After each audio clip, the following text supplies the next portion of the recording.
Mu mawulire agakagwawo breaking news waliwo abamu ku babadde bawereddwa kaadi mu kibuga Kampala nga kati we twogerera kaadi yabaggiddwako dda. National Unity Platform bagambye omwana omuwala yatunze poloti esente n'aziwa Namuleme kati Namuleme muganda wa Kyagulanyi tasobola muyiwa era kaadi ya odalinze n'ekyuka. Namuleme nze tolina kyonjagaza sina kye nalikoze ekibiina kyammwe nkiweereza n'obwesimbu n'amazima twerekereza nnyo senga tuli bagagga naye twagamba katuweereze mu bwesimbu n'amazima. N'ekibiina kirina akakiiko lwaki ogamba nti Lubongoya togamba akakiiko bakawambye olunaku lwajjo byonna Lubongoya yeyabikoze akakiiko bakawambye olunaku lwajjo n'abakyusiza kaadi tebasikyusiriza ku kitebe basikyusiriza mu mmotoka nga bavuddewo ku kitebe bagenzi. Akakiiko kakola ogwako ne kavetinga ne kagenda ku ground era ne kampa ticket ne kandamu obusobozi kakati ticket ogizijjako nakoze eki. Bannange nze simanyi na kyakwogera pulezidenti wange nsensebuse ekintu kye wankoledde bannange enfukamira wansi sola nakukikinalako nga nkwebaza taata olw'okumpa kaadi era nga neebaza akakiiko konna akakulira ebyokulonda akanuupu abavetingi sekuritale jeno waffe taata weebale nkwebaza naye bannange nyongera okugamba mukyala Namayanja mmeeya wange omulungi bino si lutalo oli mugatta tugattaganye ebyo byogamba nti akirizi gwoyagala ye mukatuliki nange ndi mukatuliki munno tonsosola tukolere wamu basazeewo ne bampa kaadi naye ate kati ekyo kye mugamba nti kaadi bagiwe akirizi kyekiki mbw abakatuliki bajja kunyiga kyogamba nze siri mukatuliki nyabo nyine sakalamenti lyesifuna ffenna tuli bakatuliki tulina okweyagala lwaki musosola ate nga tuli baddiini y'emu. Mpuuga abeera agamba nti ekibiina kya Bobi Nuupu esosola amawanga naye nze ndi Munyarwanda era nafunye kaadi ndi musanyufu olw'ekyo taata kubanga babadde nga batukuba nti sisobolera nga babeera bakyogera buli lunwawo era abasanyuse babadde bangi okulaba nti nafunye kaadi. Abanyarwanda b'omu Masaka Nyendo Mukungwe Ssenyange bonna Abanyarwanda basanyufu olwa kaadi gye wampadde wagiwadde bangi tewagiwadde nzenze kataata. Sauda Madada ebyo binnalwana betwagala okugoba mu ggwanga binnalwana byesibiza wano omusajja akaddi yavunze emikono akoze kyata kyasobola na kuyimirira kumala dakiika 10 mu bukulembeze bw'eggwanga. Binnalwana bibisizaako abantu ettaka nga tewali asobola kuvunaana oyo agamba nti yalwana. Buli woyaga ebiwundu oba enkovu ez'ekyo kye wayitamu obanga agamba abantu tebalina kye bakugamba. Abakulembeze bammwe mwe basebo ne bannyabo abalinga batugamba mbu abakulembeze bammwe tubaveeko kati musobola kitegera nti abakulembeze bammwe abasinga balwana n'okutambula ne mukama waffe lwakufuna bifo. Kize kantambule ne His Excellency wano abantu bandabe kamukuume wano nzimbe abantu bandabe. Kati gwe kyayogera kukuba nti gwavaamu nabaana ne saasira Rita Nabukenya ye tusobola genda kunta naye ne tumunyonnyola ki tusobola munnyonnyola ki ababuziddwawo abantu abwe bo tubanyonnyole ki omuvubuka omutoka tolubwama eyafa aweeka jasi baabe waabwe tugende tubanyonnyole ki Yasini Kawume yasookera ddala baabe waabwe tubagambe ki ekigambo nalwana kye kyasinza okubeera dangerous mu bintu bino nkubuulira ekigambo nalwana kibisizzaako ebyobugagga by'eggwanga bino. Museveni ali munalwana ali mu golodi azitowa trillions and trillions of money because yalwana. Tunuli abasenguddwa ku mataka nga amajege gabasengula ne gabakuba emboka bala ne battibwa olwaba abasajja okubanga ye Jeno Gundi ye yalwana. Eggwanga tulitambulize ku bwenkanya oba tulitambulize nga twekise kwabo abalowooza nti balina kye balwanirira eggwanga lino. Gwowoza walwana katugeze kubali mugamba nti balwana kati abalemedde mu buyinza okulwana kwabwe kwayonoona bingi okusinga be balwanisa n'abamu ne bafa ng'ate bo baali bawo omusolo nga bano bo bali mu gwonoona nga bali mu guttirako baana. Ekigambo nalwana kikyasinza okubeera ekibinze wandeseeyo kubanga nze omu ku baali abawagizi bo naye maama ofukubutuka ebigambo ne nalwana mubi era buli ali mu kulwana nga ayagala kufuna bifo oba alabibwe ekitegeeza tujjawo Museveni era twagala ate tuzzeewo era abantu ate abafaananya Museveni endowooza kubanga Nalwana aganyisizza demokrasi okubugala mu ggwanga lino. Nalwana constitution y'eggwanga buli kadde ebeera ekyusibwa lwa Nalwana. Kintu ekyo kikyamu. Ekitegedde najjanjaba omulwadde kasitafa si yamusikira. Bannanga abantu b'e Busiro East baagala Mathias Walukagga duka ekibabu. Omanyi omusajja ono abadde omubaka parliament wa Busiro East Medad Lubega Sseggona abadde alina engeri gy'ayisaamu abantu mu mbeera etyobolera ddala abantu bennyini bakulembera. Nze nkubuulira amazima bw'osanga complain zozo zonna ziri mu constituency ye bonna beevuma omusajja oyo. Ekyamuwanguza omulundi oguwedde kujjira ku kadi ye NUP yali takomawo kubanga ne bw'asanga ekinnya mu kkubo nga kitta abantu agamba nti local council yeno bikolako yo obuvunaanyizibwa bwa kuteesa mu parliament. Ekimuyamba kintu ekijjukira omulembe guli omukadde gwali gwakulimbira abantu ku radio nga bajja kusibya osoko ne boogera ebintu bingi n'olowooza nti balina kye bakola ekiri awo. Bwabera ku medicine ko n'abasudiya ne balaga nti bakola nnyo kumbe bafere. Kaakati 2020 abantu baabuuka n'ekyansi eyamba omusajja ono Sseggona mukisa gwali ogwo kubeera nti yajjira kadi ye NUP walayo bamuddiza kadi tasobola kudda. Wabula Mathias Mulumba Walukagga weebale kusalawo kubanga nasaba Mathias Mulumba Walukagga oba video yange yagirabe yasooka ne mugamba nkwegayiridde bakuba meya ogende e Busiro East. Abantu bakaaba abantu nga bakaaba musajja abeekikikirako tewali muntu amwesimbako ameni alemu be bajja tete babaagala. Naye Mathias Mulumba Walukagga weebale nnyo bali eddala okujja. Era tusaba abakulu mu kibiina ky'NUP mutuyambe mugende ku ground muwulirire ddala emboozi eri musajja ono. Mujja kuli abantu engeri gye bavumiriramu omusajja oyo. Nabagamba twagala kuwummuza abantu abasukka mu bana. Ebyobufuzi by'okudda ku radio ne bawoggana ne boogera ebyobufuzi tubiyimirize. Mpuga oyo Mpuga ne waliba asamba atya ne wali kulobota ku nkokoto tali komawo mu byabufuzi okumala emyaka egi tuyamba omuze emyaka 5. Mpuga Elias Lukwago oyo ennyini Sseggona ne Kasibanti basoke bawummule. Tujja kuwummuzaamu n'abamu ku baffe betumanya ab'olulango.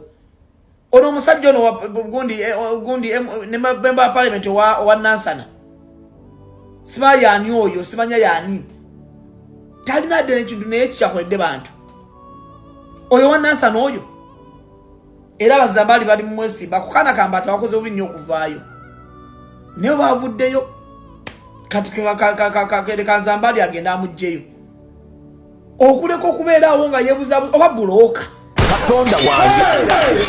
oluvannyuma lw'abamu abazze ne bakomplaininga ku kitebe ekya National Unity Platform eri akakiiko aka EMC akakiiko ne katunula mu nsonga zaabwe era ne kabako bye kakyusa. Kakati bye kakyusiza bye nkuleetedde mu lutambi luno era bye njagala owulire. Nkuleetedde lisiti ey'abakansala abapya abaweereddwa kaadi mu kibuga Kampala kye tuyita Kampala Electoral District. Mu kibuga Kampala waliwo bakansala ku mutendero gw'abakansala obwa meeya n'ebitundu ebirala era lisiti nzikuleetedde njagala owulirize bulungi.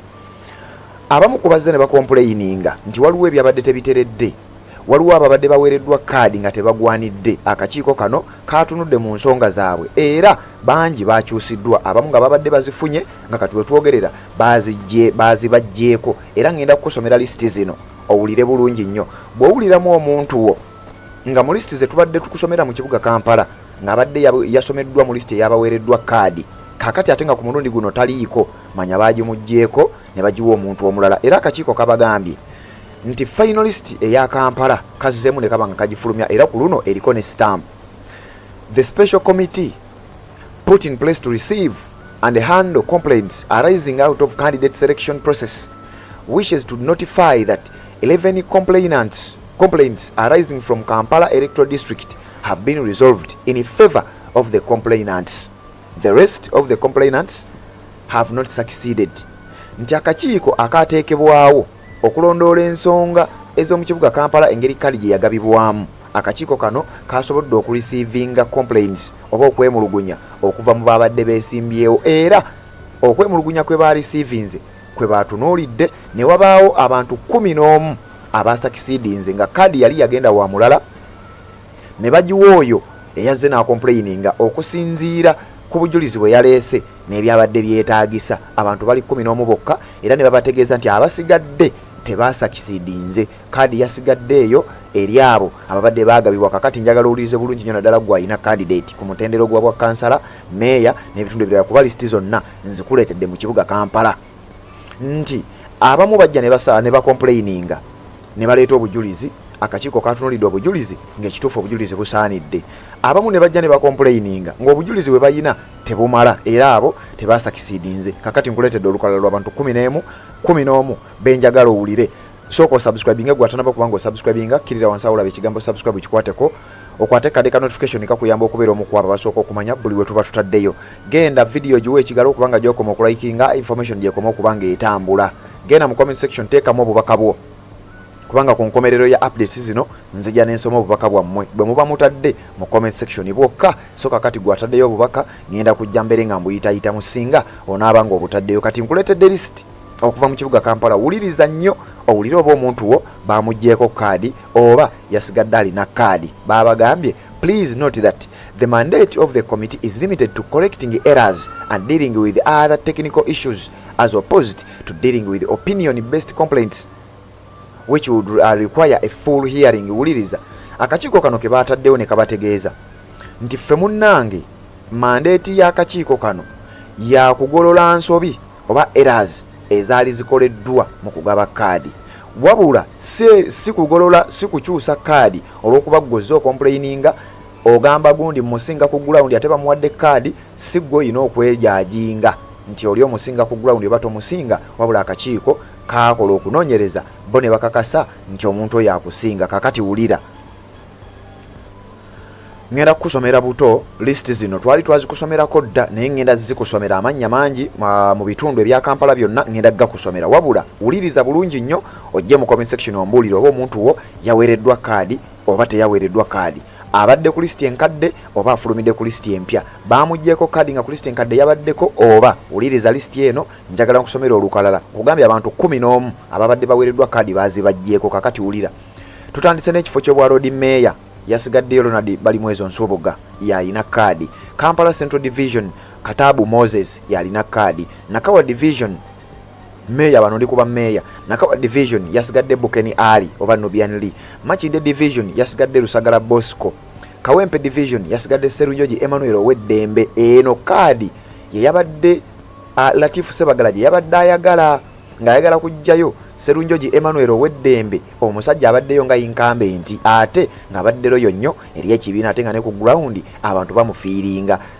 Latifu Sebagala ebikolobero bye yakola mu kalulu ka 2021 bye byamuviiriddeko obutafuna kaadi okubanga atangatanga bamuwa kaadi agende yesimbe ku lukwago, kaadi n'agisuulawo n'akomawo ate yesimbe ku Segirinnya ate nga kaadi zaagabiddwa dda. Kibiina kya NUP ne kiba nga tekikyalina kyakusalawo okujjako okusindika Nabiira Naggayi ate naye oluvannyuma n'avaayo n'ayegerera ekibiina. Kakati Latifu kyamukubye, wabula ye yategeeza nti agenda kujja independent newankubadde tajja kuwangula. Lubaga Division mbeera ze zaake Mawula abangi bamanyi nga Taata Namuli yasigadde yalina kaadi. Kakati tugenze ku mutendero gwa directly elected city councillors. Bano bakansala benkusomera bagenda kuba bakiika ku City Hall kubanga nkimanyi nze naawe tukimanyi nti bangi ku bano bagenda kubanga bawangula. Bw'owuliramu erinnya ly'omuntu nga twamusoma luli nga ku luno tomuwulidde manya kaadi baagimugjeeko. Bw'owuliramu erinnya eppya omanya ye yakomplaininze n'aleeta obujulizi obumala n'afuna kaadi. Bw'owuliramu gwe twakusomera luli omanya bye byasigadde nga bwe byali. Kampala Central Serunjoji Charles Musoke yalina kaadi. Kawempe North 2 Magala Umaru yalina kaadi efuutu soja mujjukira yali yeesimbye ku Nalukoola. Kawempe North 1 Semugoma Hamudani Kigozi yagirina. Kawempe South Mukibi Dennis yagirina. Makerere University Nsibirwa Winston yagirina. Makindye 1 Kabuye Ishihaka Isaac yagirina. Makindye 2 Sandy Mosh African oba Mr Mosh yagirina.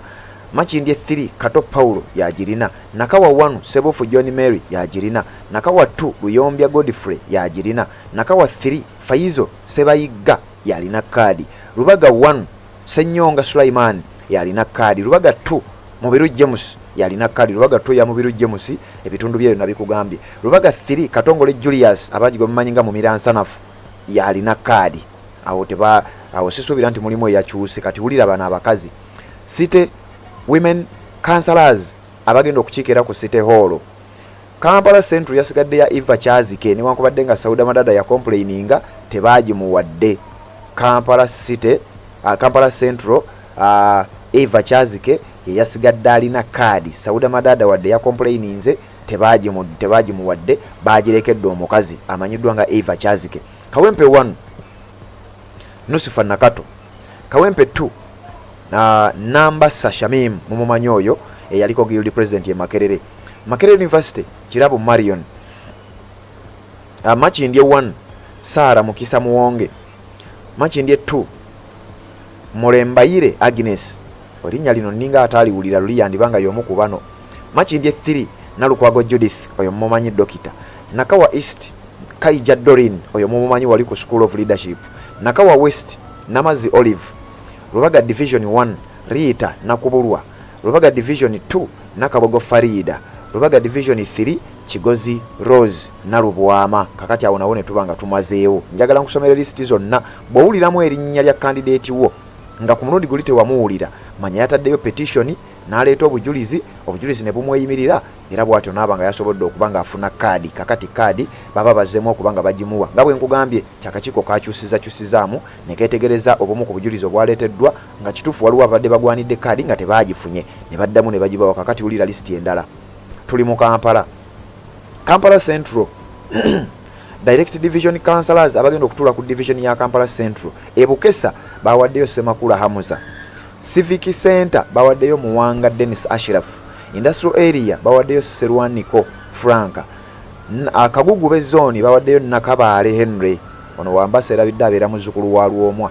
Kamwocha 1 ne bawaayo Mukisa Hussein. Kamwocha 2 ne bawaayo Jingo Franka Abraham. Kisenyi 1 ne bagiwa Semakula William. Kisenyi 2 ne bagiwa Basudde Sulaiman. Kisenyi 3 ne bagiwa Semalembe Hassan. Kololo 1 ne bagiwa Nakanjako Patience Unika. Kololo 2 ne bagiwa Kato Gerard News. Ono Kato Gerard News munzijukizo oba yalimu mu list eri. Kololo 3 ne bagiwa Muwonge Frank. Kololo 4 ne bagiwa Mayambala Joseph. Mengo ne bagiwa Lukoda Abdulakim. Nakasero 1 ne bagiwa Kavuma Steven. Nakasero 2 ne bagiwa Nyanzi Yasin. Nakasero 3 ne bagiwa Mugalu Faizo. Nakasero 4 ne bagiwa Kalibala Ashraf. Nakivubo ne bagiwa Lukwago Rashidi. Old Kampala ne bagiwa Nsubuga Ronald atali bali mwezo. Kati bakansala abakazi abagenda okutula ku division eya Kampala Central. Division Women Councillors bawulirize. Abamu bw'owuliramu erinnya nga tetwamusoma luli manya ya complaininze n'aleeta obujulizi obumala ne bamuwa kaadi. Bukesa Odongo Winnie Leka. Civic Center Stroke Industrial Area Stroke Nakasero 4 bagiwadde Nagayi Umu Salama. Kagugube zone ne bagiwa Namugenyi Irene. Kamwocha 1 Stroke Kololo 1 bagiwadde Nakitende Mavis. Kamwocha 2 bagiwadde Nabwami Teddy. Kisenyi 1 Stroke Old Kampala bagiwadde Nachejwe Halima. Kisenyi 2 bagiwadde Zalwango Leira Mumbejja. Kisenyi 3 bagiwadde Nuwasasira Penelope ono yaliwo mujjukira. Kololo 2 ne Kololo 3 ku kyabakyala bagiwadde Kyokuhaire Lilian. Kololo 4 ne bagiwa Gimbo Salama. Mengo ne bagiwa Nakitanda Prose Kagumba. Nakasero 1 Stroke Nakasero 2 bagiwadde Nanteza Rehema. Nakasero 3 ne Nakivubo bagiwadde Nalumansi Farida. Bw'oba wuliddemu ku kyabakazi nga luli tetwamusoma manya ya complaininze n'aleeta obujulizi obumala n'afuna kaadi. Ebifo ebimu wawulira nga nsoma Nakasero Stroke Nakivubo kitegeeza ku kifo ekyabakazi polling gundi ezimu bazigatta, division ezimu bazigatta, nga bwe wawulidde Secretary General byakunnyonnyodde nti ebimu babigatta ne basobola okuba nga ate bateekawo embeera oluusi neebuzaabuza abantu abeesimbyewo olumu n'abalonzi polling areas oba electoral areas zaakendeera ebifo ebyokwesimbako babikendeza mu kibuga Kampala. Bakansala tugeza abaali balina okubeera abasatu mu kitundu kati wasigalawo ng'omu. Kyova owulira ng'ewamu waliwo nti Kololo stroke Nakasero bwe bityo ebifaanana bwe bityo. Ngenda kuba nga mbikusomera kakati wulira tukyakusomera bakansala abapya aba complaininze. Olukalala luno lwennina luliko ne stamp era lufulumye mu kiro ekikeseza olunaku olwaleero. Bwe tugenzeeko Nakawa West. Nakawa West. Nakawa West ulira ebivuddeyo. Abamu kuba complaininze ne bafuna kaadi n'abamu complaininze complaints zaabwe ne zibanga obujulizi tebumala. Wano ndabawo Banda Direct Division Councillors bakansala bagenda okukiika direct ku Division Council. Banda waliyo Bwete Abdulaziz, Bukoto 1 bajiwadde Ismail Lwegaba, Bukoto 2 bajiwadde Mwanje Ben Achiwatule ne bajiwa Kalute Joseph Chanja ne bajiwa Bone Katongole, Naggulu 1 ne bajiwa Wycliffe Mwesige, Naggulu 2 bajiwadde Olenge Brani Ochan, Naggulu Ntinda ne bajiwa Chencha Kenneth Tamuzadde, Chambogo ne bajiwa Senkuba Edrin Luyinda, Iteke no nayo division oba zone ya kukiikirira bajiwadde Nicholas Lutalo, Nabisunsa ne bawaayo Kabuye Isa, UPK ne bajiwa Kimuli Muhammadi, Upper Estate nayo zone ya kukiikirira bajiwadde Mukalazi Emma. Kakati uliriza ku division ye Nakawa wabayo ba woman councillor, division women councillors abalondeddwa babaweereddwa kaadi. Mwandi bamu omuntu nga ya complaininze n'amala naddizibwa kaadi. Banda bajiwadde Mulisa Shamim, Bokoto 1 bajiwadde Mariam Abdulakim, Bokoto 2 bajiwadde Kenyanje Mire, Chiwatule bajiwadde Nantaba Florence Sonko, Chanja bajiwadde Jalia Nalubwama, Naggulu stroke Ntinda wano wenkugambye nti gundi ezimu bazigatta. Naggulu stroke Ntinda bajiwadde Nanyanzi Shadia Luzia, Naggulu 2 ne bajiwa Akiro Florence, Chambogo stroke Iteke stroke Nabisunsa stroke Upper Estate then stroke UPK. Zino zonna zone agendo zikiikirire mu kyabakyala bamuyita Mutuuzo Vastina yaweereddwa kaadi eyo. Bwe tugendako mu bitundu nga Nakawa East tuli tubadde Nakawa West, kati Nakawa East wiriza abafunye kaadi onawuliramu omupya ng'omanya yaleese obujulizi.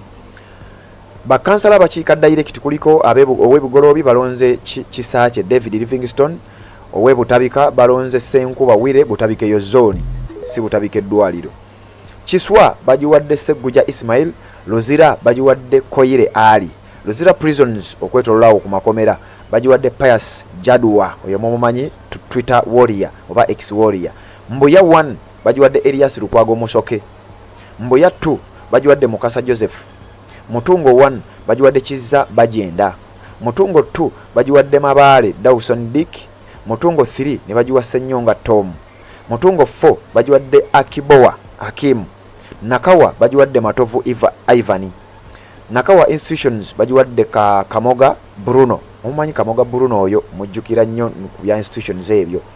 Then kubakiika Nakawa East ku division ku kyabakyala bawulirize Bugoloobi stroke Kiswa stroke Nakawa kye kino kyeganye nti polling areas ezimu bazigatta oba zones. Kati ono ku kyabakyala agenda kukiikirira zone 3 Bugoloobi, Kiswa ne Nakawa. Bamuyise Namboze Habiba Justin gwe bawadde kaadi. Butabika ne bajiwa Magumba Catherine, Luzira ne bajiwa Nasuna Robina.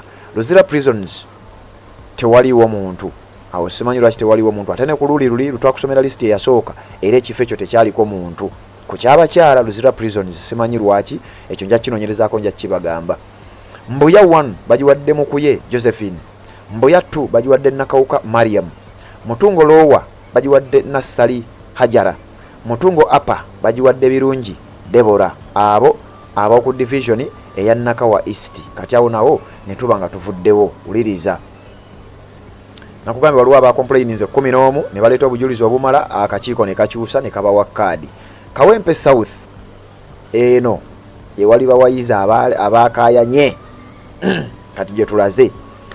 Kawempe South awaliyo Bwayise 2 bajiwadde Simbwa William ku mutendera ogwa division councillors abatula ku division ye Kawempe. Bwayise 2 bawaddeyo Simbwa William, Bwayise 3 ne bajiwa Kakoza Alex, Makerere 1 ne bajiwa Sebwato Faizo, Makerere 2 ne bajiwa Kiseka Charles, Makerere 3 ne bagiwa Mutyaba Abudu Basti. Mulago 1 ne bagiwa Ndagije Ronald. Mulago 2 ne bagiwa Lukandwa David. Mulago 3 ne bagiwa Serunkuuma Abdallah muzukulu wa Luomwa, congratulations. Wandegeya ne bagiwa Kagwa Vincent. Mulaka 1 dash Makerere Sechikongo Alawi. Mulaka 2 dash Makerere ne bagiwa Sentongo Ivan. Mulaka 3 Makerere ne bagiwa Kato Martins. Mulaka 4 Makerere ne bagiwa Aikobua Moses. Kati ku kyabakazi abagenda okukiika ku division ye Kawempe, women division councillors bwayise 1 bwayise 2 ne bwayise 3 bagiwadde Nancha Ruth. Makerere 1 Makerere 2 ne Wandegeya bagiwadde Musisi Anet. Mulago 1 bagiwadde Birungi Justin. Makerere 3 ne bagiwa Setimba Vivian. Mulago 2 ne bagiwa Namuli Proscovia. Mulago 3 ne bagiwa Birungi Brenda Okoth. Muruka 1 ne bagiwa Nacheyune Justin. Muruka 2 ne bagiwa Namazi Stacia. Muruka 3 ne bagiwa Namagembe Elizabeth. Then Muruka 4 ne bagiwa Ndagire Rita. Abo bagenda kukiika ku division eye Kawempe nga bw'obawulidde. Wuliriza ate list yeno wano nno wandibaawo abakyuse. Kawempe North ewa Nalukoola. Wuliriza wabaye yaze na complaining naleeta obujulizi obumala manya ali kubano bengenda okubanga nkusomera. Bwayise 1 bano ba direct division councillors abagenda okukiika ku division ye Kawempe ku kyabasajja then wansegenda kusomera ekyabakazi. Bwayise 1 bagiwadde Kyeyune Godfrey. Kanyanya ne bagiwa Muyomba Matofu Joseph. Komamboga ne bagiwa Buyondo Aloysius. Kawempe 1 East bagiwadde Kibuga Joseph. Kawempe 1 West ne bagiwa Nsubuga Ismail. Kawempe 2 ne bagiwa Mukasa Beni Ntale.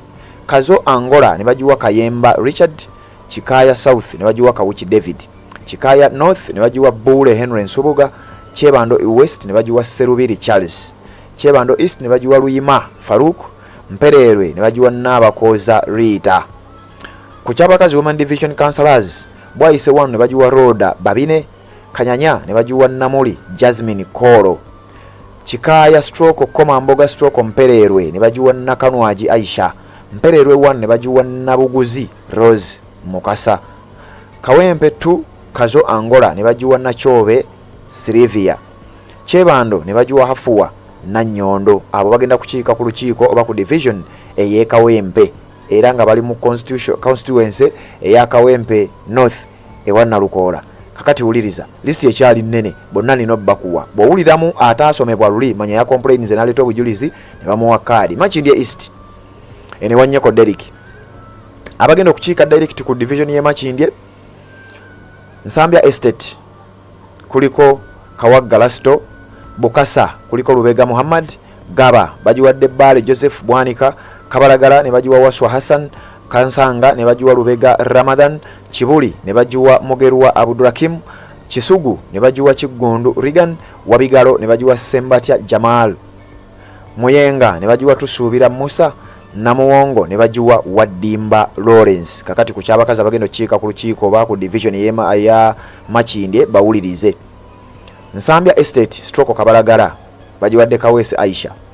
Bukasa stroke Muyenga stroke Namuwongo bagiwadde Nantongo Helen. Gaba bagiwadde na Jemba Claire. Kansanga bagiwadde na Suna Juliet. Kibuli bagiwadde Bukirwa Madina. Kisugu bagiwadde Nabukalu Aisha. Wabigalo bagiwadde Namboze Reste. Abo bagenda kukiika ku lukiiko olwa Makindye. Kakati wuliriza ekyali nnene. Bw'owuliramu erinnya eppya manya yaleese obujulizi ne bamuwa kaadi abamu ne bagibajjako. Makindye West ewa Honorable Alan Sewanyana Zahara Lwirika gye yali ayagala n'addukayo n'ajja e Kampala. Kakati wuliriza direct division councillors abagenda okukiika ku lukiiko lw'e Makindye kuliko ow'ebuziga bagiwadde Kakoza Isaac Beckham. Katwe 1 ne bagiwa Kabuye Tebesigwa. Katwe 2 ne bagiwa Kigwe Roni Rubuuka. Kibuye 1 ne bagiwa Kabanda Kenneth. Kibuye 2 ne bagiwa Batabaale Ronald Rubwama. Lukuli A ne bagiwa Alan Sava Nyende. Lukuli B ne bagiwa Waswa Peter. Luwafu ne bagiwa Semwogerere Elias. Makindye 1 ne bagiwa Mukwaya Mark. Makindye 2 ne bagiwa Magezi Joshua. Nsambya Central A ne bagiwa Tusuubira Bobans. Nsambya Central B ne bagiwa Nsobya Mark. Nsambya Leyrays ne bagiwa Okumu Philip. Salama B ne bagiwa Kakande Benjamin. Salama A ne bagiwa Seguya Francis. Kati wano waliwo kukyaba kyali kimanyiddwa nga Women Division Councillors be bano abafunye kaadi ezikakasiddwa kubanga kugambye list eno kuliko ne stamp. Buziga bagiwadde Nassali Majorin. Katwe 1, Katwe 2 n'Ensambya Leyres bagiwadde Namugga Amina. Kibuye 1 ne Kibuye 2 bagiwadde Nakafero Silvia. Lukuli ne bagiwa Babirye Esther. Luwafu Saidi ze Makindi ne bagiwa Nabirye Esther Bageya. Makindi 1 ne bagiwa Nakafero Ruth. Makindi 2 ne bagiwa Kasule Bashira. Nsambya Central bagiwadde Nampera Anet. Salama ne bagiwa Nangoba Solomoni abagenda okukiika ku lukiiko oba division ey'Emakindye. Kakati wuliriza list endala. Semayo wamwawuliddemu erinnya eppya. Lubaga South Busega A bagiwadde Kyagaba Alex. Busega B bagiwadde Segirinya Joseph City. Kabowa A bagiwadde Katabira Yusuf. Kabowa B ne bagiwa Lukenge Ronald. Mutundwe A ne bagiwa Katumba Ivan. Mutundwe B ne bagiwa Kategaya Samuel Kaguru. Najjanankumbi 1 Kato Oscar Peter. Najjanankumbi 2 oba Najja 2 Mubiru Henry. Katete side zene wa Mumiransa nafu. Katete Natete ne bagiwa Kalega Vincent. Ndeba ne bagiwa Lusembo Musa. Lubaga ne bagiwa Luyima Joseph. Banono bakansala bebabera bakansala ba RC3 kuba bachika ku division ye Lubaga kati bano bagendo chike wa Mberaze. Women Division Councillors abakazi abagendo chika yo Busega bawaddewo Nagudi Asia. Kabowa ne bagiwa Nalubwama Esther Serastera. Mutundwe ne bagiwa Nantume Fatuma Nyombi. Najjanankumbi 1 oba Najja 1 ne bagiwa Makula Viki. Najja 2 ne bagiwa Nankabirwa Sofia. Natete ne bagiwa Nabukalu Halima. Ndeba ne bagiwa Nabukenya Aisha Bobu. Lubaga ne bagiwa Nabachwa Theopista. Abo bagenda kukiika ewa meya Mberaze Tata Namuli kubanga agenda kuwangula kubwa meya. Lubaga North ewa omubaka amanya eri Lubaga South ewa Rosias Mukasa. Lubaga North ewa Bubeka Kawalya. Bakansala bagenda kukiika ku division eye Lubaga. Kasubi A bawaddeyo Ziwa Robert. Kasubi B ne bawa Sega wa Shafiki. Ono mumanyi foto soja Sega wa Shafiki. Oyo abadde ayogere nnyo. Aranga abadde agigwana era bagimuwadde. Sega wa Shafiki kakati wuliriza. Kasubi C bawaddeyo Haruna Badi Rusonko. Kasubi D ne bawawo Waswa Semanda. Lubya A ne bawawo Nabosa Juliet muzukulu wa Lwomwa. Lubwa B ne bawawo Kimbo wa Samu Lake. Lubya C ne bawawo Mugerwa Jordan.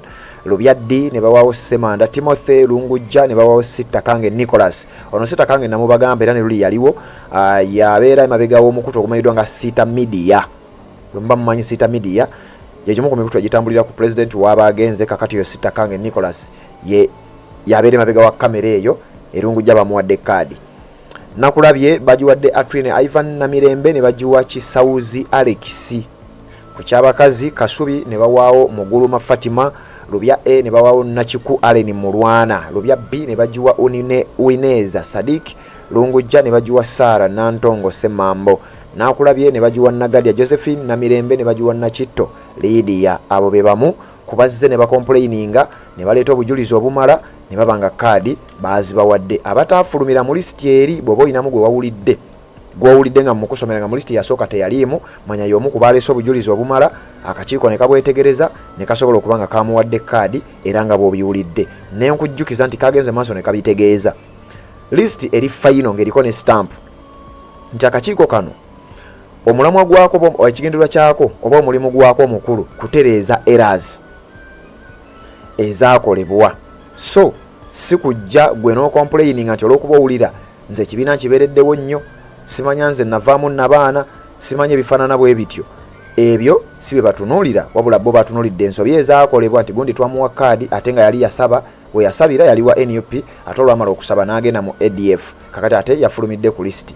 Ebyo ebimu ku ebyo bibadde bitereezebwa era oluvannyuma lw'okuba nti byatereezeddwa bazzeemu ne bafunira lisiti. Eno lisiti ng'eriko ne sitampu era lisiti eyo gye nkuwadde kakati gwe atasobodde kubanga owuliramu omuntu wo ng'owulidde lisiti esigadde nga bwe yali manya bw'aba yaleese obujulizi tebwakonvinsinze bakulu kimala okulaba nga bakyusa olukalala olwo abeerenga abeera omu ku abo abaweereddwa kaadi. Webale kubanga okyagoberera gwabadde atambula naffe atanaba kubanga osubscribinga kikole tubeere nga tutambula ffenna ku mulundi oguddako. Neebaza abajja mu comment section ne muteekamu obubaka. Kakati njagala kuyita mu bubaka bwammwe nga sinaba kubanga nva ku vidiyo eno. Kakati wuliriza message ezazze ku nsonga ya kaadi, abataweereddwa kaadi ne bayomba.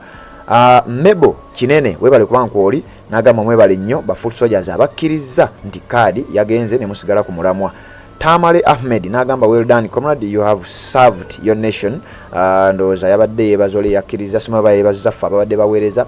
Matovu Lilian n'atugamba mwenna ba brothers and sisters abakkiriza ebyabadde byavudde mu kulonda mwebale nnyo, mwebalire ddala. Matovu Lilian bw'abagambye. N'agamba Seruga Moses webale nnyo okubanga naawe wasigadde ku mazima. Highlight Naiga n'agamba Serugo is a true foot soldier, big up bro. Ono bamuyise Anita n'agamba webale Seruga, bebaza Seruga y'omu ku ba foot soldier ono yavaako n'okugulu, yakutukako okugulu mu kwekalakasa mu kalulu akawedde. Emmotoka ya poliisi yamulinnya okugulu ne kukutukako. Yabadde yeesimbyewo saidi az'ekyengere eyo nga yagala kaadi wabula tebaagimuwadde, era n'avaayo ng'agamba nti ye yakkiriza n'ebyavudde mu kulonda kasigale ng'alwanirira eggwanga lye. Oyo Seruga Moses omuzoganyi namubawadde olunaku olwajja mu vidiyo eyasembyeyo, oyinza okugenda n'omulaba gwano gwe bali mu kwebaza. Ano Nakate Harriet n'agamba wama let me tell you my dear comrades, temwono na budde bwammwe musigale ku mulamu abasobola. N'ebirala. Koni Nalwoga n'agamba Sauda Madada tokaaba tokola era. Christine Nalutaya n'agamba olwo abaafa bobogereki. Christine Nalutaya. Nsamba John n'agamba bambi Semmanda webale kuba n'omutima gw'ekibiina. Wilberforce Semmanda abasinga obungi abadde tebannamutegeera. Ono naye abadde nnyo munakibiina kya NUP, akyali munakibiina kya NUP naye abaddewo nnyo era abadde foot soldier w'amaanyi naddala ku social media kuno, wabula abadde side z'e Masaka nga yagala kaadi y'okukiika ku lukiiko lwa district e Masaka ekitundu kya Nnyendo Mukungwe. Bambi omusajja oyo teyafunye kaadi naye ate yasigadde ku mulamwa. Kyovula nga message ziyiika nga zimwebaza yoyo Semmanda gwe boogerako wano. Prose Kabali n'agamba mukkirize defeat tutambule. Nanyonga Ruth n'agamba Sauda Madada bamuwe kaadi yagabiddwa dda ne ku listi empya tafulumiddeeko. Shamia Nasros n'agamba Allah abawe ekisinga mwe abakkiriza ne musigala ku mulamwa. Muhindo Akim webale kubanga kwoli message etuuse. Koni Nalwoga n'agamba naawe webale kubanga ogobera message etuuse. Ono Queen Prose n'agamba Sauda Madada twesonyiwe bakwatisa anyway Queen Prose message etuuse. Sylvia Sera n'agamba wulira obulumi bwannabaana kankwate kuyane. Rachel Nabiryo webale kubanga nayo kwoli message etuuse n'agamba ali proud eri omukulu Semmanda eyakkiriza. Ono n'abajjukiza nti you should remember guys that NUP card did not depend on sympathy vote. Ono agamba nti kaadi teyasinzidde bamwise Clement Bosa muzukulu wa Lwomwa. Kaadi teyasinze ku sympathy, teyasinzidde ku sympathy wabula basinzidde ku ground. France n'agamba Sauda Tereze empisa next time ogenda funa kaadi myaka 5 gyokka si mingi. Kusigala mpe ekitibwa ekikyala kino kibayita Olivia Lutaya. Myaka 4 n'ekitundu ng'ali mu nkomyo. Myaka 4 n'ekitundu nga teyeegatta na bba. Myaka 4 n'ekitundu nga talya mmere gy'alina kulya naye ng'ali ku meere. Wabula ku misango gy'atazza n'olunaku n'olumu. Olivia Lutaya yabadde asobola okwesimbawo ku kifo at least ekitone nnyo kale yabadde asobola okwesimbawo nga LC1 oba kale kansala w'abavubuka. Naye yakulaze nti asobola okusigalawo kwebyo byonna bye yayitamu ng'omukyala n'aba nga talina kifo kyonna kyagenda kuyaayaanira. Nja kusigala muwa respect mweno struggle. Omanyi waliwo abali bagala omuwa ba YouTuber nga batandise omuleetaleta mu biboozibozi ne mulabulira n'awuliriza ne mugamba sigala muleeniyo kubanga tulina ekitibwa kye tukuwa ng'Olivia Lutaya. Abantu b'omu USA bakwata engule ennamba ne bagimutonera nga Olivia Lutaya. N'abalala bangi banne Yasini Machete mama wajja n'akaaba, mama wajja n'ayogera. Netagamba akoti omwana wange akkirize emisango ave mu kkomera kubanga akimanyi omwana we talina musango gwe yazza. Naye ntunulira abantu basukomuledi abamu ne neewuunya n'okwewuunya. Ne mutandika n'otujjukiza nga bwe babajjamu nnabaana. Waliwo omulenzi awo NRM gwe yakwata n'emusalako engalo olw'okuba yayambala katishaati ka NRM n'agenda ku kkubo n'ademonstratinga n'agamba nti nze ndi muwagizi wa NUP. Baamukwata ne bamutokyalinga ne bamukutulakutulako engalo omulenzi oyo. Waliwo omulenzi gwe bakuba amasasi mu kamwa kino kyonna ne bakiyiwa tavangayo kubaako kintu kyonna kyabanja NUP na struggle yaffe. Naye akulaga nti akyali determined ku struggle y'Abannayuganda.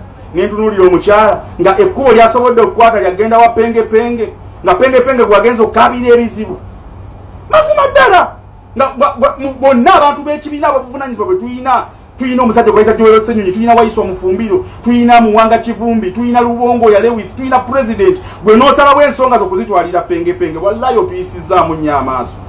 Era baffe bafutu soja tetuli basanyufu n'akamu okwo kutuyisaamu maaso n'okwata ensonga zaffe ez'ekibiina bannange nga tuzibira bingi nga bannakibiina nga twekumaakuma nga bannakibiina n'oba n'ekikunyigiriza n'ogamba kansirike sijja kukyogera nja kusigala mpa Olivia Lutaya ekitiibwa n'oba n'ekikunyigiriza Olivia Lutaya byonna bye yayitamu yakomawo wadde nga yakkiriza emisango baamukaka n'agikkiriza naye yajja ne yeetondera ekibiina n'agamba bannange pulezidenti wange ensonyiwa kye nakola nakikola kwetaasa naye saakikola lwakigendererwa kyonna. Mu butuufu omuntu bw'ati omuwa ekitiibwa naye n'otunuulira omuntu ng'ovuga aliya kawundo n'ojja n'otandika okugamba nti owulira ekifo kino banaye mukolerera bifo mukolerera ki? Mu butuufu ffe twali tulowooza era bannayuganda tumaze bba tubasomesa nti tulina ekiruubirirwa ekinene eky'okuggyako obufuzi bwa Museveni myaka 40 omusajja nga tubaddeko kyekiroto kye tulina ekinene nga bannayuganda. Kati ate bw'abantu bakulaba ng'okaaba n'otuuka n'okugyayo ekintu ky'osirikidde ebbanga n'ogamba nti nabaana baagijjamu abantu beebuuza naye ddala bano abantu bali serious. Kati pulezidenti waffe muba mumuteeka luddawa bannange mutambudde naye ebbanga abantu babalaba balabera mu kifaananyi nga ye. Ffenna abantu batulabanga pulezidenti buli wokola ekintu kyonna eky'ensonyi mu ggwanga lya Uganda ng'obadde oyambala enkofiira ng'eyange ng'oli pulezidenti ng'abantu abanyigirizibwa abantu bakulabanga His Excellency Robert Kyagulanyi Ssentamu era bakujajinga nga ye. Yensonga lwaki buli wonna waatula bamugamba abaana abo bagenda mu maaso okulaga obutali bumativu bwabwe ku midiya omanyifu okulaga obutali bumativu bwaffe babuyita kuvuma. Bamugamba abaana abo gwobateekawo n'agamba bonna abaana bannayuganda babalaga butali bumativu bwabwe babalaga butali bumativu bwabwe nga bannayuganda so sinze mbateekawo. Kati bwe batunuulira omuntu ali mu kifaananyi ng'ekya Sauda Madada ng'ate yagenda mu maaso n'okuba omulango omunene bantu bagenda gamba bano abantu bali serious obeera owabalabe baffe kkubo lyakujja kutumanyiira. Bannange bafuutu soja kino nkibabuulira tuswadde ne tuswaluka ne tuswala. Sauda Madada atuswaziza kubanga osobola okukkiriziganya ne Ashibaga Kato nti yagenda aliya before n'ava mu struggle yaffe yagenda eri emabega 2019 n'ava mu struggle yaffe n'agenda. Sauda Madada abadde mu struggle wano nga kitegeeza nti ebitambula byonna nebigenda mu maaso n'engeri gye balumbamu ekibiina kya National Unity Platform agimanyi naye atuswazizza tukubye nga ffe bafuutu soja. Mu butuufu tulina ekifaananyi kye tulaga bannayuganda tulina okusavinga as good examples eri bannayuganda nti bajja kunnyima kaadi oba nga mbadde ngisabye ate nsigale nga nsobola okutambula ne mukulembeze waffe nga tetulinga abantu bakansala abanoono obunonya ebifo kambabuulire nti bannaye buli muntu yenna ng'oli soja oyina omugaso mu struggle oyina omugaso gwa kyenkanyi. Nze ali wano ayogera n'oyo fuutu soja atambula ku ground n'oyo ali mu America ateekayo ssente ze ffenna twenkanankana mu struggle. Tulina omukulembeze waffe ye Commander 001 His Excellency Robert Kyagulanyi Ssentamu abasigadde twenkana kati oyo yatusalirawo n'agamba tugenda tutambula tudda bwe tuti tugenda tutambula tudda bwe tuti yatudirectinga mu struggle mweno revolution gye tulimu. Bw'otunuulira omukyala nga Sauda Madada yali badde ategeera ebintu nga bwe bitambula mu ggwanga lya Uganda olwaleero ng'ate yagenda mu maaso n'okuba ng'alabise ekibiina. Mwenna mwalabye nti wabaddewo abantu be bamaze okuteekamu akasente nga babavuga babatwala eri ku DF ne babajja wano ne bagata bagenda kuwa kaadi ne babapaswedinga ne babalimbalimba n'obuse ne babatwala ne bafulumira mu nkalala zaffe. Tuli mu kutereeza ebyo ate nga gwe Sauda Madada ovaayo ng'okomplaininga nga gwe wennyini gwe weeyemesa akalulu gwe wennyini gwe weekuba omupiira. Bannange bafuutu soja kino nkibalayirira wallahi tuswadde ne tuswaluka. Tulina okunoonya engeri gye tugenda okweggya mu buswavu buno Sauda Madada bw'atutaddemu n'omusajja gwe bayita Wayiza. Nyongera okutumirako ku mulenzi gwe bayita Motive Kasagga we bali kubeera musajja mukulu yadde ng'emyaka gyo mito n'omulenzi gwe bayita Dennis City n'omulenzi gwe bayita Dumba Habert mwebale nnyo okubeera basajja mukuume obukakkamu obwo emyaka gikyali ku sayidi yammwe mukuume obukakkamu ng'obukakkamu bw'amagala wumalu bwe mumutuusiza olwaleero ku kaadi mukuume obukakkamu obwo. Kanyongere okubajjukiza omulenzi bamuyita Beta Sosa ali wali mu Dubai yasuubuza yekka amasimu nabagamba omuntu akola bizinesi ng'ojja musanga asuubula muwogo asuubula lumonde yasuubula enswa yasuubula ensenene oyo aba tali mu bizinesi omuntu akola business emu nagiwangaliramu nagimalemu emyaka 10 yabeera mu business. So bamuyise better source ali awo mu Dubai, osobola okugendawo nakusuubuliza essimu ng'oli mu Uganda nekutuukako nga bw'osindise ssente ezo buli kimu n'okireceiving nga bwe kirina okubeera. Mbagala nnyo peace.